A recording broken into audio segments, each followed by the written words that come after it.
La paix et la grâce de notre Seigneur Jésus-Christ vous comblent en ce dimanche, 8 juillet, 14e dimanche du temps ordinaire.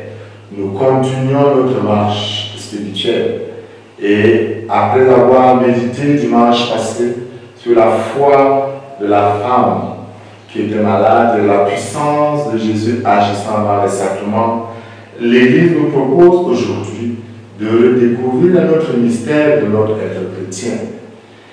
Nous avons d'abord la première lecture du prophète Ézéchiel, juste au début, qui vit l'hostilité, qui vit la solitude, qui vit l'antipathie et le rejet de la part du peuple, qui est décrit ici comme une nation rebelle qui se révolte contre Dieu. Et le Seigneur dit, jusqu'à ce jour, et leurs pères se sont soulevés contre moi. Les fils ont le visage dur et le cœur obstiné. Donc, c'est un peuple au visage dur, au cœur obstiné, qui reçoit le prophète Ézéchiel. Même situation pour Jésus lui-même, qui arrivant chez lui à Nazareth, trouve l'hostilité.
Du témoin de la foi qui est en face de moi, dans la personne ordinaire de mon catéchiste, de mon curé, même de ma femme, de mon mari, de mes enfants, Dieu se manifeste. Mais il s'agit pour nous d'être l'opposé de ceux qui ont ce cœur, ce visage obstiné, ce cœur obstiné, ceux qui sont capables de percevoir la présence de Dieu dans les événements quotidiens de leur vie. Voir le doigt de Dieu à l'œuvre dans ma vie est une preuve d'une foi mature. Du matin au soir, Dieu m'accompagne. Dans mes hauts et mes bas, Dieu est présent. Mais je dois avoir les yeux de la foi pour le voir. Saint Paul vit la même situation. Et il nous dit, c'est pour qu'il ne se surestime pas que Dieu envoie un ange de Satan pour le gifler. Et par 3 fois, dit Paul, j'ai prié pour que le Seigneur l'écarte de moi, mais il m'a déclaré, ma grâce te suffit, car ma puissance donne toute sa mesure dans la faiblesse. Il arrive dans la vie du témoin de la foi qu'il est à vivre la même expérience, comme Ézéchiel, comme Jésus, comme Saint Paul, de cette épine, de cette écharpe dans sa chair, et que même après avoir prié, que le Seigneur n'éloigne pas cette écharpe. Alors, quelle est la réponse du Seigneur? Ma puissance se manifeste dans tes faiblesses. Et il s'agit pour nous de comprendre comment Dieu peut accepter que les pierres se taisent et qu'il parle dans le silence. Comment Dieu peut accepter certaines situations angoissantes pour nous, mais qui sont pour nous lieu de croissance, lieu de maturation, lieu de purification intérieure.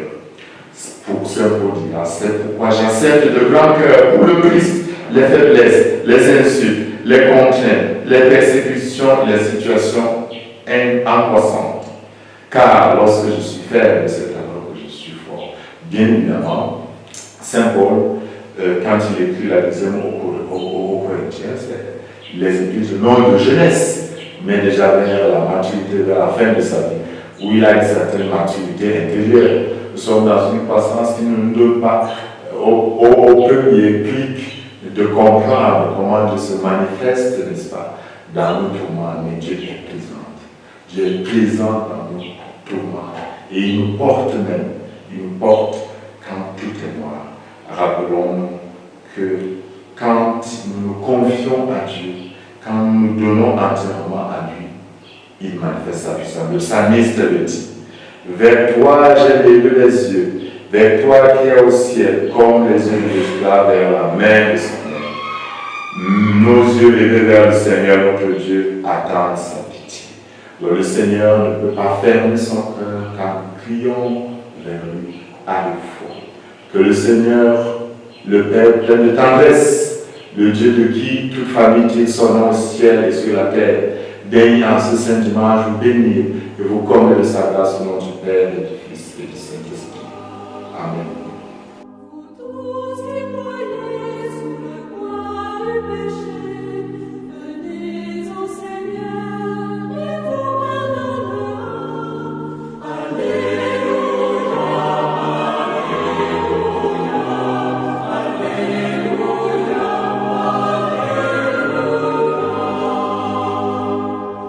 Vous tous